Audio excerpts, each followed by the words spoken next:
we are chatting to Rory King, founder of Rory's Travel Club. I started with less than £1,000. Every time we got a better hotel on board or a better partner, I knew that someday we would get to this stage. I did always have faith, but if they don't give you the discount or give us a decent enough discount, I'll just say, nah. Why is Irish people giving all these companies 15, 20, 30%? Local people booking local hotels shouldn't be given 20, 30, 40 quid a night to a company based outside of Ireland. So there was one place I felt like I was back in the 1920s and I was like, get me out of here. This podcast is sponsored by Smart Mortgages. Smart Mortgages are dedicated to making your mortgage process simple with fast decisions, honest advice and solutions that fit your life. Click the link in the description and take 60 seconds to complete their mortgage readiness quiz. They'll send you a personalised report with advice and guidance that will bring you home. How's it going, people? Welcome back to another episode of the Here's the Crack podcast. In this episode, we are chatting to Rory King, founder of Rory's Travel Club. How are you? Good. Happy to be here. Cheers, lads. Happy days. We'll get straight into Rory's Travel Club. Like, how did it come about? Yeah, very, very long-winded.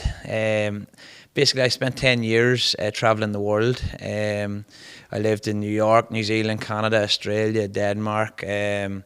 Absolutely living the dream, loving life. And while living in New York, I set up a Facebook page talking about my travels and how cheap it was to travel in Europe and just sharing some tips and some photos while I was abroad.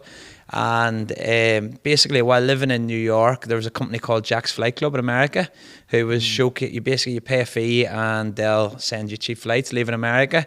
So I started doing a little bit of that just to kind of, for our followers, just showing people how cheap it can be to travel in Europe.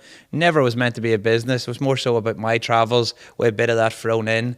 Fast forward, obviously the pandemic came, and during the pandemic we were gaining a bit of traction. We had 40, 50,000 followers, and I had an idea where I wanted to quit my job and go and negotiate even better deals for our followers. And I put a note out on Facebook one day saying, if I'm going to charge in tenner a year, what I'm going to do is I'm going to quit my job and I'm going to go get just loads of deals on holidays. Would anyone pay it? And I genuinely had no idea what the feedback would have been. There was maybe like 20, 25 people, and I was like, said yes, and I was like, happy days, let's do it. And obviously that's not enough to pay the bills for a year, but took a massive risk. Didn't even know if I could pay myself, but at the end of the day, it turned out to be a good one. Yeah, big risk. Yeah, I had a dream job. I was doing sales and marketing for an Irish alcohol company, which sent me all over the world. I was living in New York. I was meant to go back to New Zealand. I had a good salary. I was able to travel for free, had all my accommodation paid.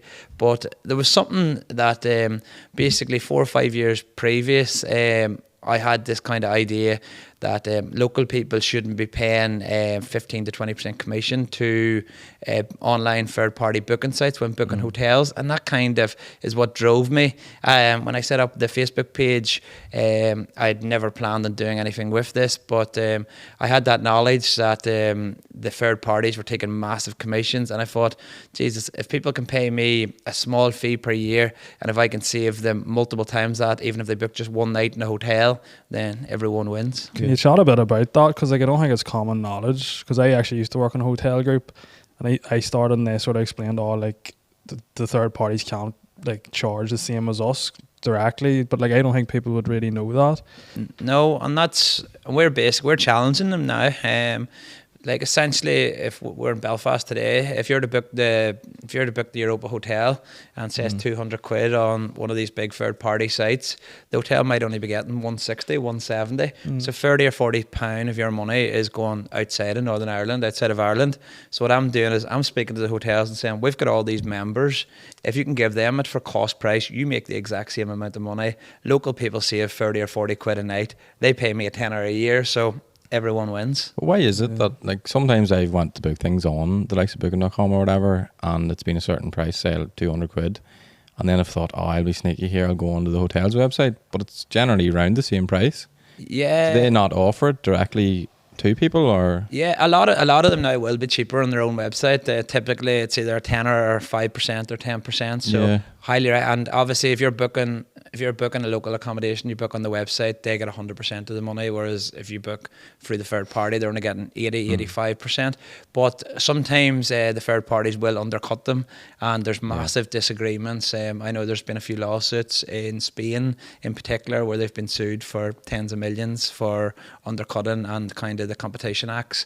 But obviously that's way above my pay grade, but what we're doing is basically we're looking to give the consumer, the people of Ireland, north and south, the cheapest way of booking and the most convenient way of booking. But how do they actually, you know, the way you're saying there, they're undercutting, but are they not losing money doing that, or? See, they might well be, but sure, if they've got 15% to play with, they might be happy enough taking 8% or 9% just to drive business. I suppose they're that big companies, like they can afford to take them losses on like maybe a small pot of people in comparison. Like. Sure, half a loaf's better than no bread. If they're getting 8 or 9% on every room booked, then they're still laughing. And are they like booking rooms in advance too for like dates that people aren't thinking of? You know, See, like is that how that works? Is it like I wouldn't know too much about the strategies of them, and like obviously they're amazing at what they do. They're like the likes of these companies. They're some of the biggest companies in the world. They're extremely convenient to use.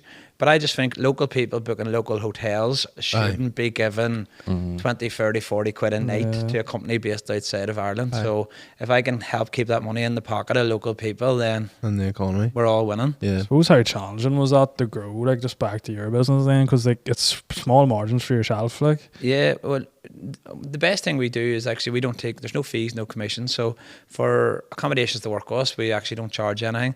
Whenever I first started out, I was speaking to numerous hotels. They were like, brilliant idea, but who the hell are you? Like, you're not going to get us any bookings. Yeah. Fast forward to today, we just did a promotion with a hotel last Thursday, and we've already brought them 60 grand of bookings like that in like 4 or 5 days. And we do this now hundreds of times a year. So at the start, I was going to hotels saying, look, this is a brilliant idea, I'm going to bring you extra bookings. But realistically, I didn't have the audience then, whereas now I do. And then at the start, I just had to persevere. Anyone that gave me a discount, whether it was Jimmy's ma had an apartment upstairs and she was able to give me 20 quid off, and maybe 5 people booked it, and Jimmy's ma was delighted. Whereas now we're very selective about who we work with, which is a great position to be in. And how have you built those relationships, like with the hotels and like the, I suppose, like travel agents and stuff? How long did that take, and like what's been like some of the keys to like doing that? Yeah, well, I suppose it's being open and honest with them. The fact we don't charge no fees, no commission, so we can offer advertising for free, which there's probably no one else that can do in this space. We can also, what we'll also do is we'll go and visit them. We'll go speak to them. We'll give them free advice, free marketing tips. We'll basically give them exposure on our social media. Our content creators, so we have 2 content creators full time. They're in Limerick tonight. We don't charge the hotel to send them there. We'll do a massive feature on that hotel that might reach 200,000, 300,000, 400,000 people for free. And then once we've got that content, we can batch use that for the next 6, 12, 18 months. So we'll be able to, every time we have an offer with that particular hotel, we'll be able to use that same content. So we're basically offering a massive amount of advertising. Like I would estimate the hotels we work with, we probably give between 50 and 100 grand of free advertising a year, never mind all the direct bookings. And something else that we can do, which no one else really can do, or to the extent we're doing it, is I'll speak to hotels. I'll find out whenever they're, or even any travel companies, we'll speak to hotels, we'll speak to like the Irish Ferries, Stena Line, travel agents. We'll find out when they've got lots of availability, and when they do, we'll negotiate a discount for our members. So, say for example, we might have New York and Vegas. So this week you can go to New York and Vegas for under £1,000, 4 nights in one, free in the other. So that might have started at 1,200. We found the cheapest time to go, and then we've said, look, because you're not paying for the advertising. What can you knock off? That might be 3 or 4%, and then we'll go and get a group rate, because typically when we put an offer like that out, there could be 50 people book it, so they're able to get another 5, 6, 7% off. So if one individual goes to book a holiday or book whatever, say they're given a price of £1,000 as a round figure, because we're doing it because we're mass doing it for massive amounts of people. And there's some things there where, like, we had a cruise there in June with 170 people on it. So that booking was worth 250, 300 grand. So we're able to, so the travel agents we work with and ourselves, we're able to negotiate group rates and discounts that an individual wouldn't get. Yeah. And is there sort of an expectation on you and how many people you need to get in either of them, or is it just the more people you get, the more discount? More the merrier. We're at the stage now where I don't even I don't need results from hotels because like we've enough we've hundreds of testimonials. So it's lovely to hear that there was 100 people booked something, or 200 or 300, but it happens 3-4 times a day now. So I don't even ask as to how many people book it. There's no expectation because there's no payment exchanged. Yeah. So say for example, a travel company went and paid a newspaper for advertising or a radio. They have an expectation because they've exchanged money, whereas with us, they haven't paid anything. So anything is a bonus, and realistically, like everything we put out does fairly well. I suppose a big thing just from chatting to you now is like providing value for essentially nothing to start out with, because like you started the business providing deals for free essentially, and you're doing that now with marketing. Like has that always been something in your head, sort of like provide value first and then come asking? Or yeah, well, the way I look at it is like we want the customer to win even more so than we want ourselves to win. So every time we get a really good deal, it's exciting, and off the back of it, the more the customers win, the more we win. yeah. So obviously we're 5 years into this journey. We're 3 years as a business, but we're only now starting to see really, really good hotels coming on board, which really excites me and excites the customers. And as I was saying before off air, the more members we have and the more customers we have, the better deals we'll get, and the more partners we'll get. So it can only get better. I suppose people who haven't heard of you, like can you give us a bit of a taste of like how good these deals are, like maybe a couple of recent ones? Or Yeah, 100%. So basically our subscription's €12 a year. It's €1 a month, which is about £10 a year. And for that, if you book just one night or one deal, you're going to save multiple times the tenner. So your quid's in if you just book one trip a year.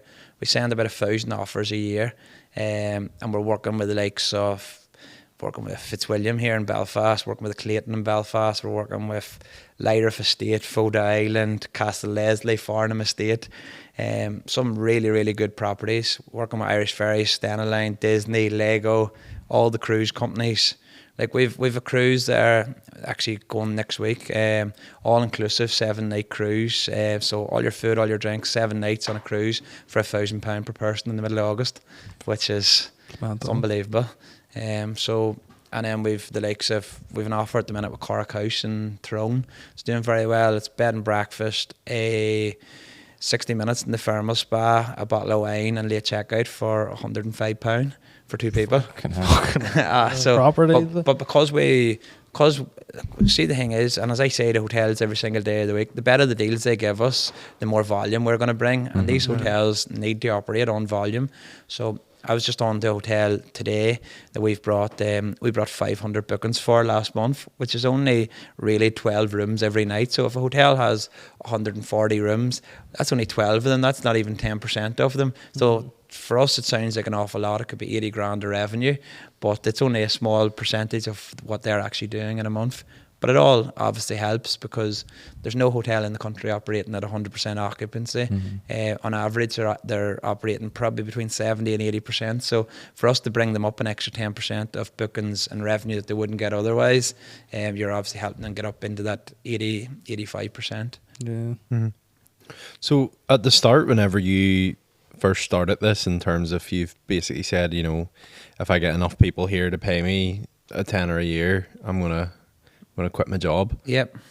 What was it like whenever, because now you employ 7 people, what was it like at the start in terms of like trying to build up that almost portfolio of hotels to trust you and get going, so you weren't, because there's the pressure of people's paid me a tenner here, I need to start delivering. Yeah, well, the best thing is with my business, I started with less than £1,000. There was the only thing that I could potentially lose is my time, which I was happy to lose, and I was spending from the moment I woke up to the moment I went to bed for the first 12 to 18 months. Luckily, I'm able to take a bit of a step back now, but obviously that wasn't 7 days a week. There was times I was able to enjoy myself. But in terms of whenever I set up, I was just so interested in making it better, and I knew every time we got a better hotel on board or a better partner, I knew that it was all part of the process. So I knew that someday we potentially would get to this stage. I did always have faith that we were on a journey that was going to take a lot of time, but every single hotel, every single Airbnb we got, every single travel agent, it was only getting better and better and better.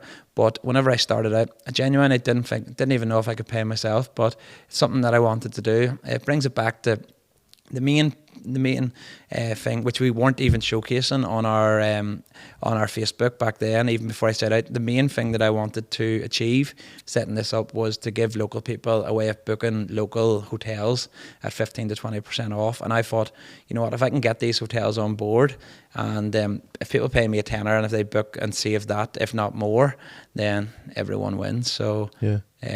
Genuinely, when I started, I didn't even know if I could pay myself. I bring it back to, there might have been 25 people on that post said, yeah, I'll happily pay a tenner, but that's only 250 quid. That's not gonna. Yeah. Per year. And we didn't, and it wasn't profitable for the first 2 years. Yeah. Last year, well, the third year, that was our first year actually turning a profit. So a lot of people think that. And we're lucky, we're in a niche that appeals to so many people. A lot of people think, oh yeah, you can get into business in 3 months, 6 months, you're going to make a clean fortune.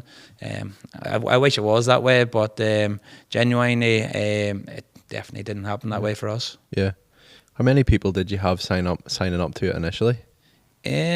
Initially, I'd say when we first launched, I think we could have done £1,000, and I was like, this is absolutely amazing. I had 100 people sign up, but there's a quote I live by, and it's, if you can get one customer, you can get 10. If you can get 10, you can get 100. If you can get 100, you can get 1,000. As long as you're constantly improving and evolving and innovating. So we got 100, and I knew when I got 100 that I could get 1,000, and then when I got 1,000, I knew I could get 100,000, and we now have over 100,000 customers, and I know we can get 1 million, and that's just the way my mindset works, especially living on the island of Ireland. There's only what 6 or 7 million people here. We're launching into the UK. I know we can get 1 million customers, and until we do so, I probably won't relax. Yeah.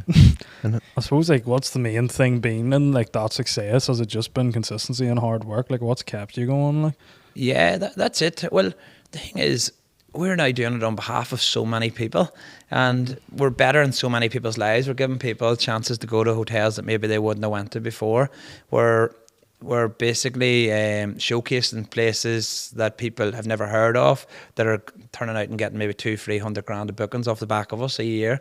So it's the results that drive me and drive our team into keep going and going. And it's the fact that we know that we're still very much in first gear compared to how good this is going to be. Obviously, some of the deals we have at the minute for July and August are absolutely brilliant. But come September, I know September, October, November, the hotels aren't going to be as busy. Travel isn't going to be as busy in the autumn and winter. So we're going to be able to negotiate even better offers, which really excites me. So the fact we've kept it ticking over the last 2 months coming into autumn and winter, I know that we've more members now than we did this time last year. Give you an example. We did a day cruise with Stena Line from either Dublin or Rosslare across just across the Irish Sea, and basically you went first thing in the morning, came back in the evening.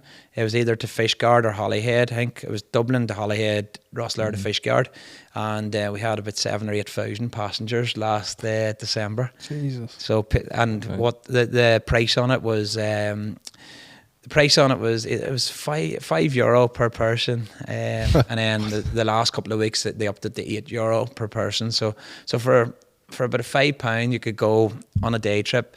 And the thing is, the amount of people brought kids on that, there was the first time experiencing a big boat. Yeah. The kids absolutely loved it. There's cinemas on the boat, and it's giving people like I don't know about you, but like even for me, like I very much like I'd go to the opening of an envelope. Like if I see something that looks good, like even hotels maybe I've never heard of or somewhere, like I could see something tomorrow in Scotland just on Facebook or scrolling through TikTok or Instagram, and I'll go, Jesus, I'd love to do that. Yeah. And we're the ones now that are putting these kind of opportunities in front of people. Yeah. So if we're putting a really good opportunity and a really good price point in front of people, then potentially a lot of people will end up doing it. Would you say you're giving like an opportunity to people that may not have been able to afford or go on holidays that previously?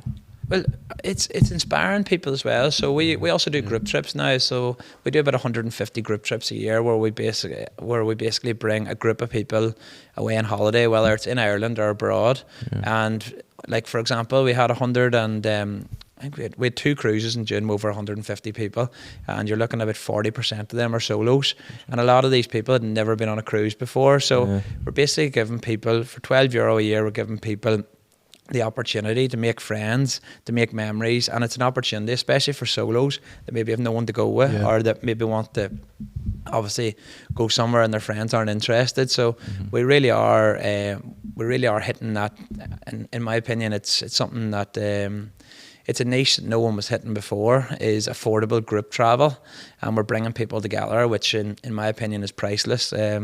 And there's so many people that have made friends. There's so many relationships came out the back of it, and the crack in these trips, like to bring 50 people. We had 100 people in the Aran Islands last weekend, and to bring 100 people together to have the crack, to meet, and it doesn't really happen nowadays. Whereas you go into a bar, people just tend to go into their own corner, sit at their own table. No one really mingles. Whereas this gives an opportunity in a relaxed setting for people to sit beside each other, have a bite to eat, have a bit of crack, do activities, and it's, for some people, money couldn't buy it. It was at a conference we were speaking at, and you were actually saying about like how you go on some of the trips, and like people can't really believe that like the owner of the business is going on the trips with them. Yeah, well, that was a big part of our marketing, and it wasn't meant to be that way. I was more so, whenever I first started arranging these group trips, I says, you know what, I'd love to go and meet these people and get the crack and get the feedback. But it's turned into probably our secret weapon in terms of our growth, because I've been on 60 or 70 of these trips. I've met thousands of our customers, and I've sat down, just had a normal chat with them, had a bit of crack. And the thing is, if they're saving money, if they're having fun, they're meeting people, and then they meet the person that owns it, there's more chance that they're going to go and obviously champion it going forward. So yeah, it wasn't meant to be that way. The first trip we did, there was 4 of us arrived in Dublin Airport, and we went to Edinburgh. And there was one lad arrived, who I'm actually good friends with now. He's been on about 6 or 7 trips, but he arrived with a Dublin GAA polo top on back to front, and I was like, Jesus, what have I done here? And we went to Edinburgh, the 4 of us, and it was brilliant crack. But I was like, never again. Like for 4 people, like I probably spent about 500 quid to go into Edinburgh with these randomers, but it was good fun anyway. And but it only happened that a hotel in Donegal had reached out a couple of weeks before, and we kind of had loosely set up a group meeting in Donegal. So, and I put that back out, and there was something like 60 people went to Gweedore for a weekend in Donegal, and it was absolutely amazing. And everyone there was like, you need to do more of this. Like, this was the best weekend I've had in ages. I made friends, and the crack was brilliant. I was on it, and that kind of was an eye-opener for me. Like that, and these trips are genuinely changing people's lives, because a lot of these people, they've maybe not travelled in 5, 10, 15 years, or some of them, maybe their partner's passed away, or maybe they're out of a long-term relationship, and it's just getting people out and about, and it's priceless. How do you grow the community? Like, obviously we talk a lot about marketing there in terms of, but like, what would be the main, is it just socials, email, like what would be the powerhouse for you in terms of making sure that community continues to grow? Yeah, so our social media would be fairly strong. We have a Facebook members group, so anyone that's a member of Rory's Travel Club can be in a group, and we've obviously not all our members in there, but we've about 48 or 49,000 people in a Facebook group. And as part of the membership as well is that once they're in there, and you can see it, there's a thread on almost anything travel related in the world. And it's basically, say for example, you're going to the Algarve next week and you're looking at a babysitter, there'll be someone in that group that's actually had a baby, and it's real life suggestions which people would actually pay for, that kind of advice and that tips. And even if it's a restaurant in New York you're looking, there will be a thread on it. So that's part of the membership as well. So the fact is, we're just giving so much value, and we're only going to give more going forward as we're getting bigger and better companies, bigger and better deals. And obviously it is about keep innovating and keep we're constantly listening to feedback from what our members want. We probably know what we're going to do for the next 6-12 months, which is going to make it even better again. So it is exciting, and I suppose like this is all new to me. I went to university. I did sports science, just like a lot of students, just arsed around for 3 or 4 years. Wanted to be a PE teacher. After I finished university, I went travelling, and that's kind of how I fell into this here. Just my love of travel. Spent 10 years living abroad, but what do you call it? No, it's good. It's good. I'm delighted with how far we've came so far. Thinking about the topic of travel, like obviously not even thinking about over, traveling within Ireland, if I wanted to go to the likes of Donegal, but say further afield, like what are some of the mistakes that you see people making if someone goes, I want to go on holiday to Europe?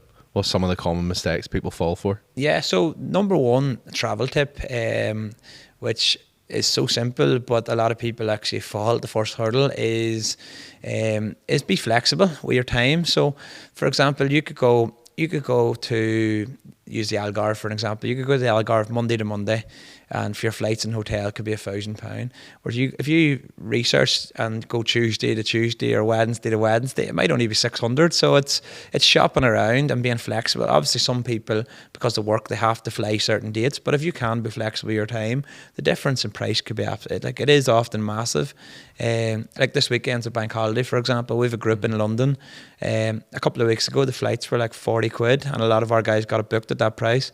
I looked yesterday, and you can't get a flight for under 300 quid to London this weekend. So it's knowing when to book, being flexible with your time, and obviously shopping around. For me, if I was booking a holiday in Europe, I would kind of use the rule of thumb that anything under kind of 500-600 quid, I'd book it myself. Whereas anything over that, there, definitely go to the travel agent, because they'll be able to obviously give you the advice, you'll get the extra cover, and the travel agent aren't actually working on that high of a commission.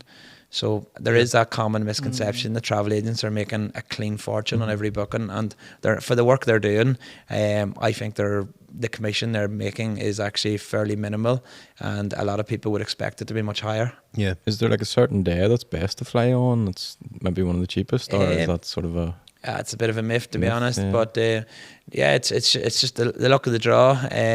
Typically, it's cheaper to fly early morning, and it's actually better to fly early morning, because what happens is if one flight, so whatever say for example you're going to London and you're flying at 6 o'clock in the morning, you're in the first flight, the aircraft's there, it's ready to go, but that plane will go back and forth maybe 6 or 7 times that day, and say it gets held up at 2 o'clock, your flight, say you're flying at 10 o'clock that evening, any of the flights that get delayed along the way will have a knock-on effect. So if you fly early in the morning, the chances of being delayed are minimal, in my opinion, and from what I've seen, as opposed to if you're flying late at night, there's a much higher chance of delays. And what about like booking in advance? Would you recommend to book like last minute, maybe a couple of weeks before, a couple of months, or way in advance? What's sort of the best for value for money? Yeah, so another kind of misconception or myth is the further out you book, the better price you're going to get, which is absolute lies, and something that I'm sure people would find out fairly quick if they actually looked at the prices.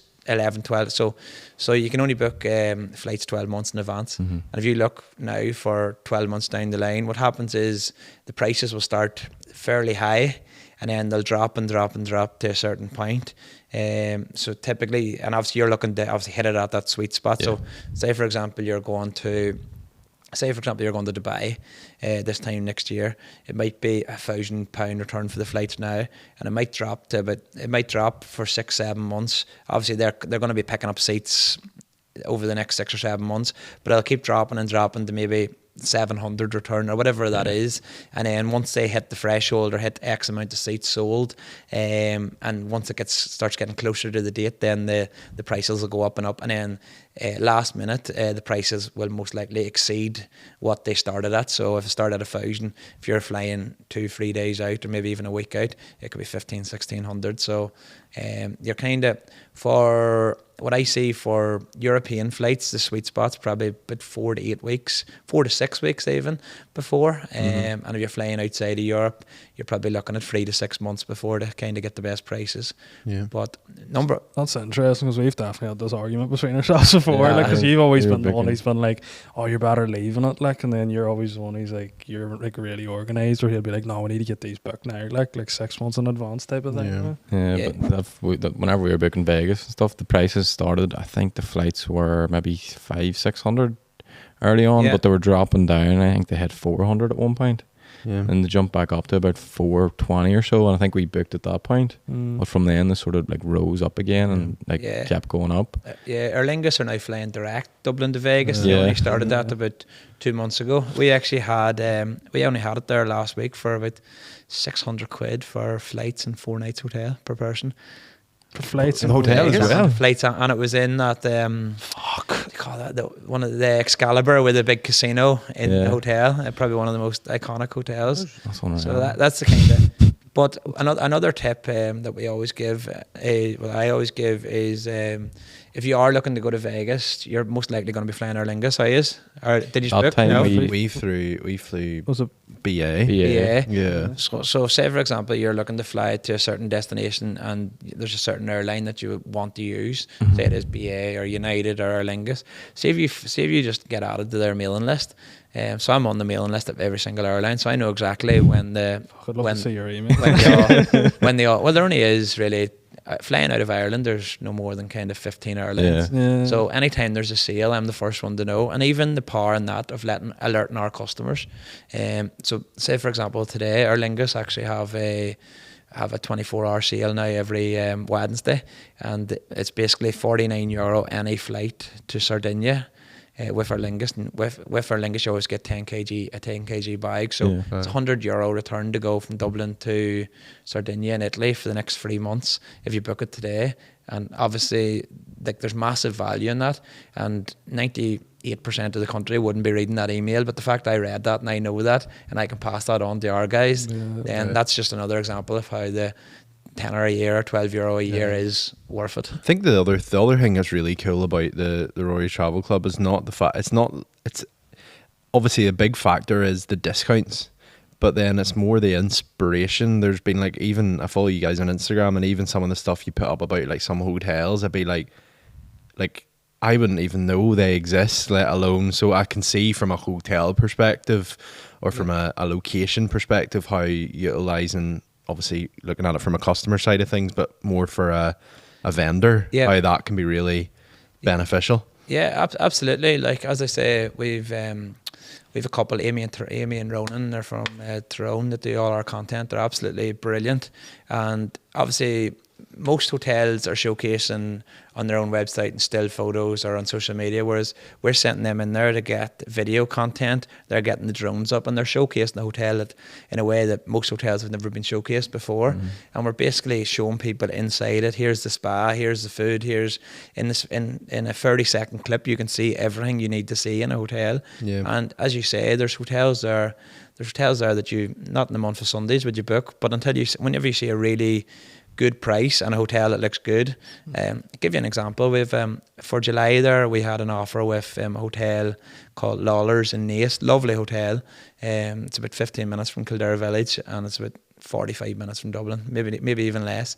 And we had bed, breakfast, a main course and a cocktail for £135 for 2 people on a Sunday, and For 2 people. for 2 the people. meal. For all in? Yeah. So Fuck. bed, So they're breakfast, like main 60 something pound a person. 60 whatever, 62.50 Yeah, a person, yeah. and you get or 67.50, sorry. Yeah. You get bed, breakfast, the main course and a cocktail. Lovely hotel, 4-star, and basically we basically took over 200 rooms on the 4 Sundays in July. So we averaged over 50 rooms every Sunday. So that hotel has 150, 160 rooms. We've took a third of the rooms on the night that they actually need to sell rooms. That was their slowest night, Sunday nights throughout July. So we've took 200 rooms. We've brought them an extra 30-40 grand, and our customers obviously they could be saving 100 quid per couple on that offer. You flip me, you could go out on a date you could go out on a date on a Sunday and spend that amount of money. Right. Yeah, it's Like, on your food. That's so true. Like even with the price of things now, like going for a meal is like you'd easy spend £100 there. Like yeah, it's well, we'll do probably 7 or 8 Christmas parties around the country, and we actually just launched one yesterday with the Radisson in Sligo, and it was it's a nice hotel. Like. Yeah, it actually is really nice down at Ross's Point, and it's bed, breakfast, 4-course meal, drinks, reception, entertainment, and it's like £100 per person. Whereas if you actually just book the Christmas party, it's like 70-80 quid without the room. So our guys, for the extra 40-50 quid, they're getting bed, breakfast, on top of. So what I'm seeing now is some of the corporates are actually just saying, you know what, we'll book that there as our Christmas party because the value is unreal in it. I suppose even for the staff as well, it's such a perk. Like to just spend that extra wee bit of money and like you get a night out away. Like. For an extra 20-30 quid a head to get bed and breakfast on your Christmas party night. But we'll do that. We'll do 2 of them in each province. So we did the Manor House in Enniskillen last year. Yeah. We took about 80 rooms there. We'll definitely go back there. It's a savage spot. We work with them all year round, and then we'll most likely do one down closer to Belfast as well. One thing I wanted to ask, just while we're on the travelling, like what's the most overrated place you think for travelling abroad? Like? I don't know. See, everywhere you go, everyone's gonna. It's who you meet. Like for example, I've been to some places that people absolutely loved. Like actually, I'll give you an example. Actually, I love LA. I think down by Santa Monica Pier, it's absolutely amazing. But a lot of people on our page detest LA. They hate it. Even Dubai's kind of like Marmite. You love it or hate it. So there is lots of these places. There's nowhere I've been that I've really, really disliked. There was one place. It's just my opinion. Probably a lot of people haven't been there, but I went to Sofia in Bulgaria about 7 or 8 years ago, and I was like, never again. Yeah. It was. I felt like I was back in the 1920s, and I was like, get me out of here. Yeah. But in terms of for me, yeah, there's nowhere really that I would single out and say that was rubbish. Yeah. Is there anywhere like you have been that most people wouldn't really think to go that you love? Like?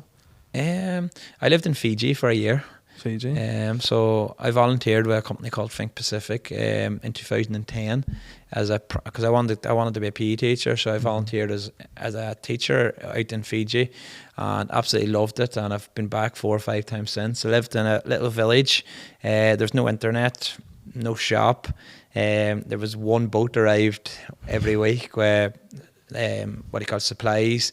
For at one stage, for months and months, I didn't see another white person, but it was the happiest I've ever been. The crack was absolutely brilliant, and like some people would say these guys have nothing, but they're happier than 99% of people I see walking around here. Yeah. Flip me. Spanto. Is there any sort of, probably, I know you have to probably be quite what's the word, like level-headed when it comes to like recommending hotels over here, but is there any spots over here where you would recommend to people to go? Because I feel like there's so much of Ireland that people just don't see in their lifetime. Yeah, exactly. And it frustrates me. Like even the lads like I'd be friendly with at home would be like, oh yeah, I want to go to Australia, there's nothing to do here. And I'm like there's some of my friends that have never climbed the Mourne Mountains, and I'm like, your house, like you literally look out your bedroom window at these every single day and you've never been to the top of them. Yeah. So there's unlimited amount of things to do in Ireland. I would say I've done more than most probably. Even in the last 12 months, I've been to every county in Ireland multiple times, and I still haven't seen half of what I want to see. But in terms of hotels, yeah, there's a lot of very, very good ones that we work with. Even Manor House there in Enniskillen, it's typically very, very well priced. It's somewhere that a lot of people maybe don't know about. I think they get a lot of their customers from over the border, whereas over the last kind of 12 to 18 months, we've sent a lot of people from in and around Belfast, Armagh, down up to Fermanagh, and they've absolutely loved it. But yeah, we work with the likes of Lyra Estate in Kilkenny is lovely. We work with Druids Glen, 5-star in Wicklow, also very, very good. Yeah, there's unlimited amount of nice hotels around the country. I think most hotels that are 4-star will have something nice about them. Yeah. And in terms of obviously, a lot of people talk about like the package holiday side of things. So obviously, if you're booking, it would be you book your flights, accommodation, pretty much the whole collateral. But would you there's this sort of argument that it's better to all book it all individually. What's your sort of thoughts on that? Yeah, well, it depends on where you're going, and who you're booking it with. If you're going outside of Europe, I would definitely recommend going to a travel agent, because you just never know what's going to happen, and they typically will have they'll have better prices than you have, and they only take, most travel agents work on between kind of 8 and 15% maximum on most packages, which isn't a massive amount. So you think for that expert advice, and they're probably seeing cheaper prices than you're seeing, so there probably isn't too much difference. If you're going away in Europe, anything over 4 or 5 days, I probably would book it as a package. But if you're only going away on a city break for 2 or 3 nights, but it's, I suppose for me, I'm not too fussy. Like, a bed's a bed. I've been extremely fortunate to stay in some amazing hotels over the last kind of 36 months, over the last 3 years. But like, I set this up. I was living in Brooklyn in New York. I was sharing a room with like 5 or 6 other people. I was on the top bunk when I set up Rory's Travel Club Facebook. So I'm not like when it comes to like fine hotels, like I'm probably like the biggest, not critic, but I mean, like, I personally would find it hard to dish out massive money on a hotel, because I'm very much, it's just somewhere to put the head down. And and whenever I go into hotels, I see the best in them. So I wouldn't be picking out. I wouldn't go looking for a cobweb in every single corner. If the bed's clean and the room looks all right, I'm happy enough. Yeah. So that's sort of like a myth or like a misconception then, that like people sort of think, oh, if they do it all themselves and like book the flight separately, like you're gonna save a lot of money, when realistically you're not really gonna. It depends. You can, and it's just, see, to be honest, it's all about playing around with. So, and that's exactly what most people will do. Most people they'll see maybe a package online, and if they can break it down and get it much cheaper themselves. If you can't get it much cheaper yourselves, or if it's in around the same price, I would go to the agent, because there is that bit of extra cover if you're booking it through a travel agent. But if you do see a package and you break it down and you're able to see some sort of online, because a lot of these sites will have mobile only discounts, and they'll have discounts that maybe last 24 hours. And if, to be honest, we all would do it, and I'd recommend doing it. If you can break the components down and you can get it 100 quid or 200 quid cheaper, I'd say go book it yourself. You've a lot of good deals. Yeah. What's the deal? Is there any deal that stood out to you the most? Like, it's went through and you've been like, holy moly, this is the best thing we've ever done. That Stena one was pretty good whenever we had the €5 day returns. But there's that many of them. Like, we've an offer at the minute with the Knightsbrook in Meath, which is a really, really nice like golf resort, and it's bed, breakfast, main course, and a drink. I think it's a glass of wine or a beer for £120, £60 per person, and we've sold over 500 of them packages. So that's only one example. We've maybe 10, we've maybe 5 or 10 of these a week. And we also do football packages. We'll probably do about 200 buses a year to football matches, whether it's United, Liverpool. We haven't done too much with the London teams, but we probably will this year. By the way, anyone that's a Liverpool fan, the ticket prices this year are absolutely ridiculous. Oh no! Are they?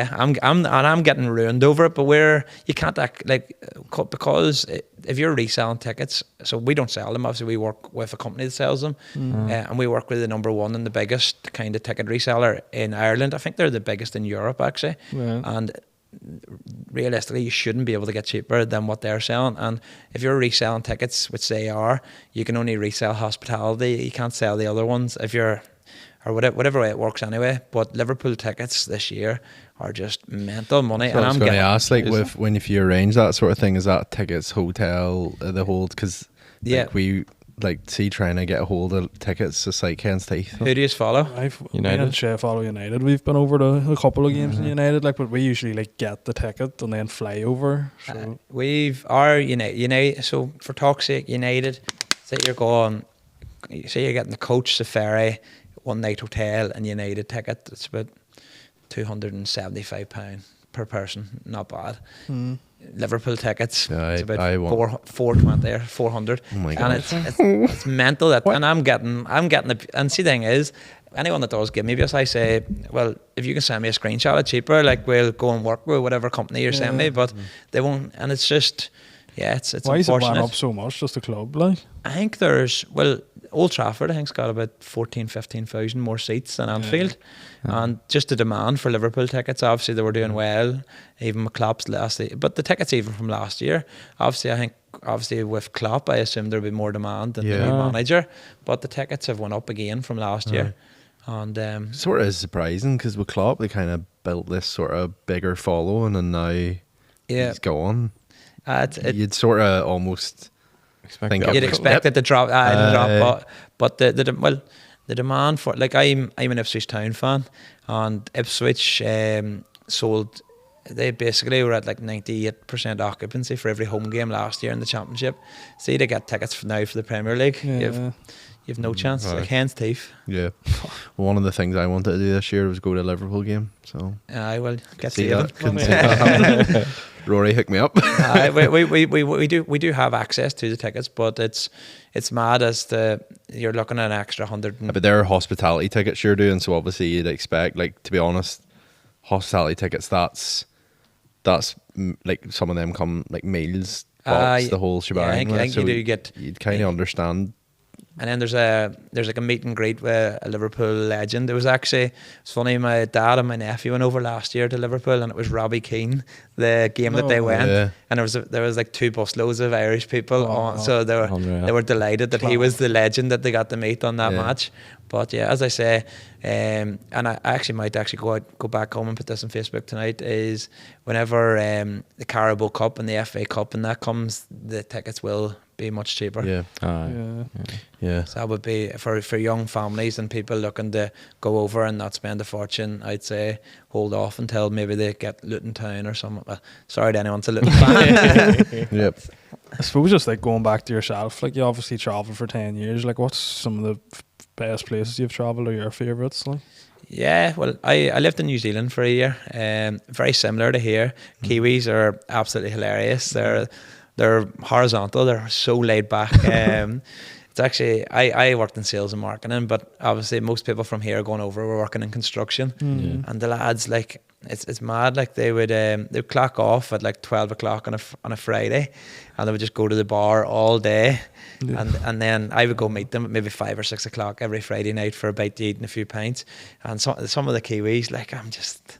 The crack we had. So New Zealand, I'd say Auckland keeps getting voted as the most livable city in the world, and I'd have to agree, it's absolutely amazing. You've got the beaches, you've got the city, the skyscrapers, you've got all the cute little neighbourhoods. It's absolutely fantastic. So I would love to go back and spend a bit of time in Auckland. I lived in Western Canada. I lived in Calgary, which was freezing, but it was really good. And I would go back there potentially. We're launching into the UK, but I think that is going to be our next market, is Western Canada. So that kind of Calgary, Vancouver, Edmonton, because it's a market that I worked in before, I'm fairly familiar with, and there's a low barrier to entry because you're so close to the States. I think you're only 5 or 6 hours from the likes of Montana, and then you've obviously, as you come into Canada, you've got the whole country of Canada as well. Yeah. In terms of, like, you graduated at sports science. Yep. What got you into sales and marketing? I was fluke, to be honest. I always worked in the supermarket growing up from I was 16, part-time. Worked in a supermarket in England while I was doing my degree. Worked in Asda doing checkouts. Great fun. And whenever I finished university, the day I finished, I went travelling. So I actually missed my flight. So I left Ipswich, where I was living, and I was flying from Heathrow, and there was a crash on the motorway, and we were delayed by like 3 hours on the motorway, and I ended up missing my flight to Thailand.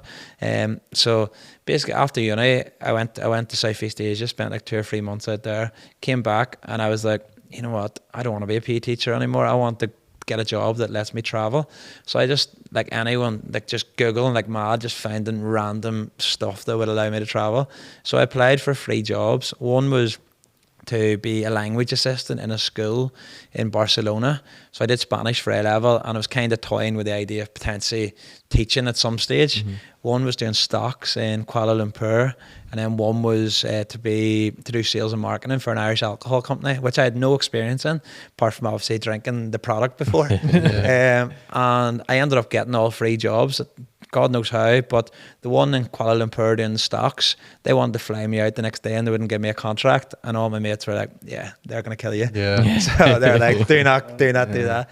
And then the language assistant one, they got back to me, and so initially I was meant to do Barcelona. They're like, we have a job for you, but it's going to be in Andorra.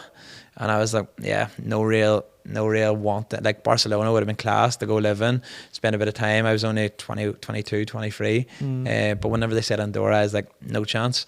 And then the alcohol company, what do you call it, got talking to the owner. Still to this day, don't know how I got that job. I was so underqualified, but for whatever reason, she seen something in me, and I definitely repaid her 100 times over, because I did work hard, and everywhere I went, the sales were. But it was an easy job because it was a product that I believed in, and I really enjoyed it. And it was an opportunity of a lifetime. So spent about 5 years traveling the world promoting an Irish alcohol brand. Yeah. That's class.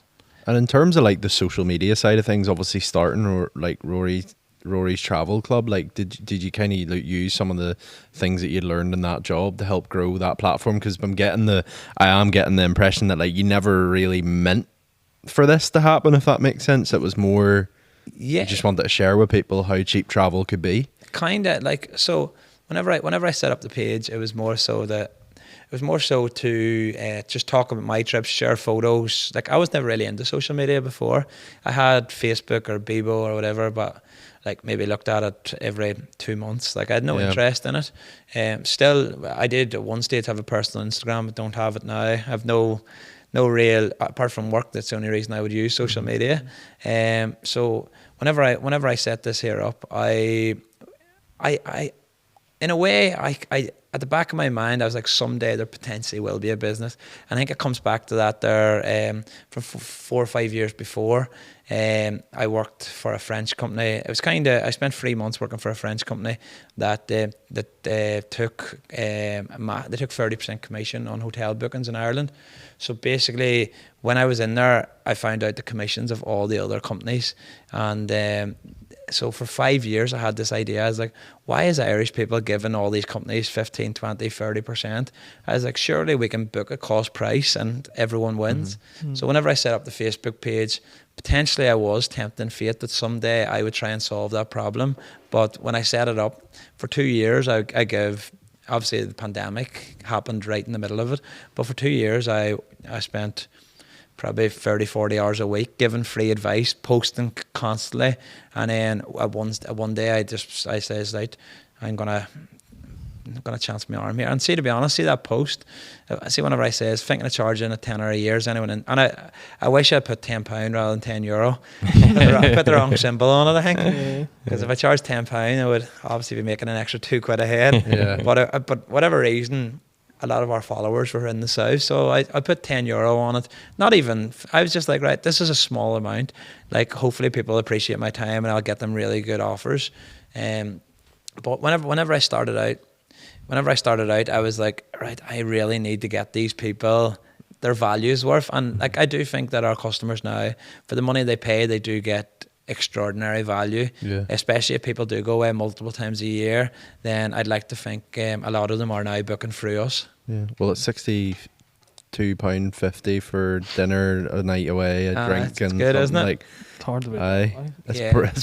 It's decent. Like, well, we're doing that with a lot of different places, them kind of offers, and like, I'm like, people don't see the other side of it. Like, I'm fighting with hotels for a fiver off, like just to kind of get our customers the best possible price.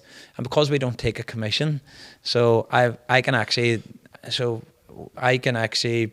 decide whether I want to promote an offer or not. And if the offer's not good enough, I just tell hotels, this is what we want. we're at the stage now. I say, this is what we want. If you don't give us this discount, or if you can't give us this, obviously you will work with them to an extent. Yeah. But if they don't give you the discount or give us a decent enough discount, I'll just say, nah, We're not taking happening. our business elsewhere. Like, You're in Yeah, a strong position now. We're in a good position, but and the fact, and even at that Ecom Live I was speaking at, that was the first question someone asked. They said, do you take a commission on every sale, or do you charge a fee to the hotels? And we don't, which keeps us completely unique, because at the end of the day, I owe them nothing, because we're basically giving them free advertising. Even if I only get them 20 bookings and $2,000 of revenue, it's still there's no bad blood there. still better than nothing. But Yeah. there's a lot of things now we're doing where we could be bringing hotels 60, 70, 80 grand a month. Yeah. And just in terms of like scaling it, like, do you think like the charging such a low fee is ever going to be an issue, or are you sort of like passionate about keeping that? No? Passionate about keeping it. So the thing is, I want everyone to win together. I like to do things that are a no-brainer. Like a lot of people say to me, they're like, you could charge 20 quid, 25 quid a year for this. I don't want to, because I'd have to deliver even more. So I'd rather over deliver and under promise. Yeah. So I think for the fee that we charge, it's what, 12 euros, about £10 a year. I think it's the price of vodka and Red Bull, probably about a tenner, would it be? Probably now. be, Like, A pint's getting there. A pint's Yeah. close to that. Temple Bar, actually, they had their first pint over a tenner there about 2 months ago. Fucking But I do think that the low barrier to entry means that, and because there's now such a wide variety of stuff, even if like most people will go away once a year, or they'll book something for their parents or for whatever it may be, or even if it's for work or whatever it is. So the thing is, you just book one night in a hotel and you get our discount and save 50 quid or whatever. That's your membership for 10 years or for 5 years. It's probably what keeps you growing as well. Like the amount of people who would be sitting, in a pub and talking to their mates. It's like, oh, I went here for, 60 quid a head, and how'd you get that? Oh, Yeah, it's a tenner a year. Like, do you know what I mean? It's probably what keeps you growing. And even when you hit that UK market, it'll be such an advantage to you. It's one of them businesses, and like I listen to a lot of podcasts about business, and there's a few of them that will be talking about like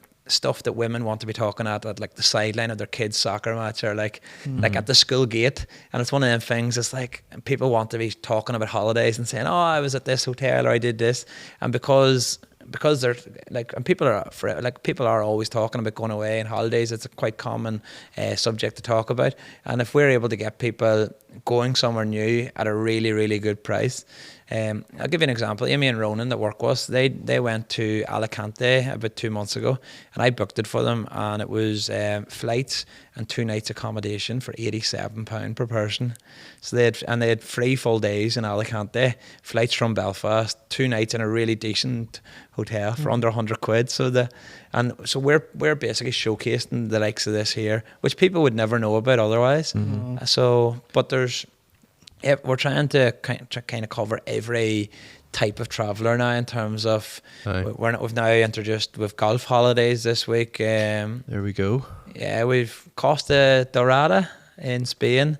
We actually had, it was your flights, your golf bag, your suitcase, 4 nights in hotel, 3 rounds of golf for like 700 quid per person, which is We going? it's fairly good. Yeah. Just deals it. But And what is like the sort of goal with it? Like, obviously you're talking about entering new markets and like you want to move into the UK, but like how big do you really see this being? yeah, the goal is to get 1 million customers. I'm not shy away from it.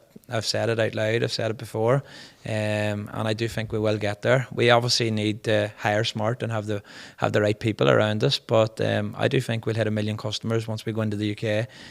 Obviously, there's only 7/8 of us now, but once we go into the UK, I assume we're going to go up to 15, 20 staff fairly quickly. And the great thing about what we do is, over time, we're going to be able to add even more value.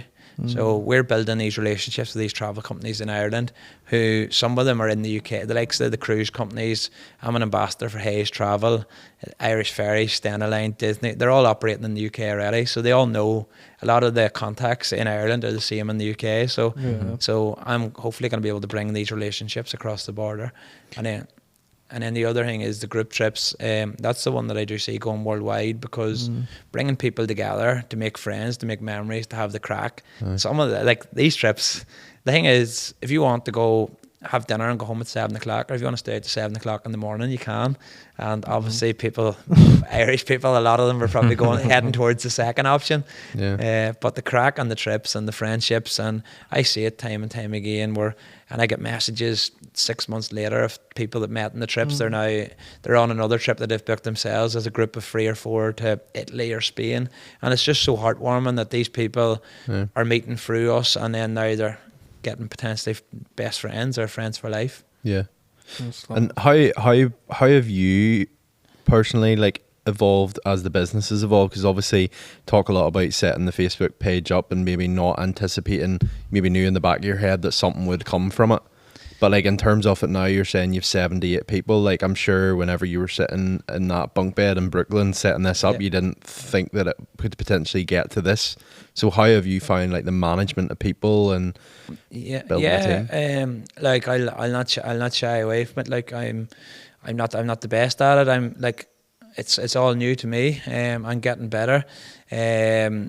Thankfully, touch wood, I've never had a member of staff leave. So as I say to everyone that works for us, if there's anything I can do to help, or like I'm still learning every single day. And I think being open and being honest and being sound with people, like I don't pretend to be Steve Jobs. Like I'm just a guy that wants to save people money on holidays and inspire people to travel. So like it's new to me, but I'm definitely getting better at it. We're putting systems in place. Even over the last 6 months, I'm definitely becoming a better boss, and I'm constantly listening to feedback from our staff. And as I say, it's a real, like I'm extremely fortunate that no one's left, and I think it's because I try my best, like, and we all win together. As I say to everyone, like, and a lot of businesses, you'll see their profits online are absolutely mad, and I'm like, no one person needs that amount of money. And even if I can give our guys an extra $1,000 or $2,000 a year, if we like, so as I say here, and I say to our team, if we do record good profits this year, if I can give them all an extra $2,000, which might only be an extra 15 grand in the grand scheme of things, I would rather do that than potentially keep it myself. So it's about being real with people and keeping people sweet. Like if our staff win, our customers win, and I win, like I often bring it back to living in Northern Ireland. I live in the Ormer Road in Belfast, and I don't think you need any more than 35-40 grand a year to be happy. And people will chase mad money, and people see money as status, and money is this and that. And realistically, I think if you have 35-40 grand a year, you can live whatever life you want here in Northern Ireland. And as I say, this is a project that's going to be 5, 6, 7 years potentially down the line from here. And as the company grows, hopefully the profits will be bigger. And if I can reward our staff, I will. But I'm definitely listening and taking everything on board. I know I'm not. Like whenever people call me their boss or whatever, I actually cringe. I'm like, never say that. Like, we're a team. Some of our staff, all of our staff, are smarter than me in different aspects of the business, and I don't pretend that I'm bigger or better. Like, of course, you have to be the voice of it and the decision maker, but I'm willing to talk to people to come to find the kind of common middle ground that we make the right decisions. Which and I've had bosses before that maybe weren't as forthcoming, and it comes back to my personal experiences where I've been sitting in offices and I've been working student jobs, and I've had people just don't listen to you. Whereas and I knew as an employee I was frustrated, and I knew that I could help and bring something to the table, and that's why, as a leader as such, or as the founder, the more I can listen to our guys, it can only help us, because 7 voices is better than 1. I think that's so refreshing to hear from like a business owner, because like I think there's a lot of business owners at the minute, they're like on about, oh, you can make 100 grand a year and do this and do that. But I completely agree. Like, I've had this conversation with people before where it's like how much money do you really need to live? Like, you know, I see them. It's like do you want, like, I see this online, and to be honest, like, I'd rather make 20 grand a year and be happy than make 100 grand a year and be a prick. And there's a lot of them, and I'm not judging a book by its cover, but some of these people online, like, and some of them, I would actually severely doubt that they're making as much as what they're saying they're making. I think if you need to talk about how much you're making, then there's an issue there. Yeah. Yeah. I think a lot of it as well is like the people are so focused on the end goal, and a lot of people who have actually hit that end goal are the people who go, I kind of didn't stop and smell the roses along the way, and I missed a lot. Yeah. It's good to hear about the like the the management side of things as well, because I think a lot of people who are listening to this who maybe are in their like early 20s, like early 30s, getting into potentially like a middle management, starting to manage a team. Yeah. Like it's a weird thing to start. It's a weird area to start navigating. Yeah, and like I suppose, and we all probably have mates, and we've probably seen people we went to school with and whatever, and a lot of people crave status, and realistically it means nothing. A job's a job at the end of the day. I even say to our staff, like, if something comes up more important, if you need to be somewhere, one of the girls got tickets a couple of weeks ago to Ireland ladies, were playing the soccer, and says, can I take half day? Absolutely, like, life's for living. Yeah. Like, as long as the company's growing and we're doing better, like, I'm not going to deprive someone an opportunity. Yeah. Whereas there's a lot of people and a lot of companies out there that I assume are micromanaging their staff. Like, in terms of, our guys aren't flat out 40 hours a week, but as long as we're getting our tasks done and we're growing, like, I'm not gonna complain. Yeah. I'm not going to what do you call it? Be too harsh on them. Yeah. I listened to a podcast the other day, and it actually was, it like blew my mind a wee bit. Such a simple statement from a guy, and they asked him, he managed a team of like 200 people, and they asked him like, how, what's your goal, and he, with managing this team, and he goes, well, there comes a time where you have to think to yourself, like, there's a common ground here where every single person in your team will be going home at the end of the day, and someone eventually will ask them, how was work? Whether that be over a meal, a run at the gym, or us all sitting up here, someone will go, how was work today? Yeah. And if you can make that response a little bit more positive, then you're going in the right direction of being a good manager or being a good boss. Yeah, I think so. Like, and it comes back to it. Like, I see us as a team. Whenever I started this, I didn't even know if I could pay myself. So I'm kind of pinching myself sometimes, being like, Jesus, we're extremely fortunate to have, and we've a really, really good team, really good people around us. And I think, and a lot of things that people do in life comes back to their own personal experiences. I got that opportunity with that drinks company, which I probably didn't deserve. In hindsight, I was probably underqualified. Whatever they seen in me, they gave me an opportunity. But because I was young and hungry, I wanted to work my way up. I wanted to go up the ladder. I wanted to learn. I was eager. And even with our team, 3 of the girls that work for us are all recent graduates that have just come out of uni. I've given them their first proper opportunity, but just really, really nice people. And I think skills can be learned along the way, and we can all pull together and get whatever task done. So I think it was really important to pick really just genuine people that have a common goal of, obviously, of working hard and getting the job done. Yeah. Would you say, just something I was thinking there while you're saying that, is the personality maybe more important than what they have, like, degree on paper? I think so, yeah. I personally think that, like, if you look at, there's obviously stats out there as to how many people did degrees and they're not working in that field. So 100% personality means so much more. And it actually kind of annoys me. And I was kind of going to go against the norm at one stage and put out a job. Like, at the start, I did a lot of guerrilla marketing, which helped us, like, people talking about us. We're a bit more mainstream now. But I was tempted to put out job interviews and say, no one with degrees apply.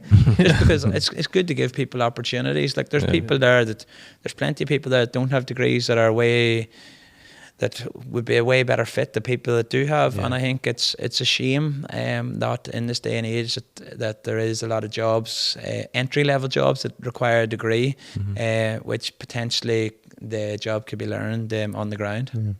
So, but no, we definitely have so far but we've a specific type of person, member of staff, and I think that's I think it's worked for us so far, and probably that's why we keep hiring that similar personality, where it's intelligent people, really easygoing, down to earth, just really sound people, which which makes my life easier because there's no dramas. Yeah. Touch wood. There's been 0 dramas since I set this up with any of our staff. You've been on 500 flights over the past 10 years. Where's your next flight to? About that, let me think. Actually, I could well end up at an Ipswich match, I'd say, in the next Nice. 3 or 4 weeks. I'm actually going to a wedding the day of the Liverpool match, the first game of the season. Potentially the Man City game, the second game of the season. If not, I'm going to India in September. With about 30, I think we've 30 or 35 of our customers going on a group tour. So I'm definitely booked for India. But a lot of them flights would have been back and forth to uni. So what I used to do, and anyone, maybe it is a student, this is a good idea if you go to Liverpool or go to London or wherever you're studying, potentially if you are in the UK, I used to batch book my flights. So I used to book maybe 10, 15, 20 flights in the one go whenever I seen them at 10, 15 pound each way, meaning that when it came to it, if I wanted to go home, it was only 30 quid. And if it came to it, whatever reason, if there was a big night out the night before, or if I had something on and I missed the flight, it wasn't the end of the world. Whereas obviously if I was to leave it last minute to book them flights, it could be 200 or 300 quid. So what I would have done was during the term, I would have booked a flight home every kind of 6 weeks, meaning that look, it's 30 quid. If I want to go home, it's there for me. And if I miss it, and there was times where something come out, and there maybe someone's birthday or a big night out or whatever happened, and I for the sake of 30 quid, I was happy enough to let it go. So it's just, so I'd say going back and forth over the space of 4 years I used to fly Belfast to London. I probably did that 60, 70 times over from Belfast to Stansted over the last 10 years anyway. Yeah. It's been a pleasure having you on the podcast. I feel like we've learned a lot. We'll obviously link all in the description, your pages and everything. I'm sure people listening to this podcast will definitely have an eye opener and will, for the sake of a tenner a year, sign up. Yeah, please do. Awesome. Thanks, lads. Thank you very much.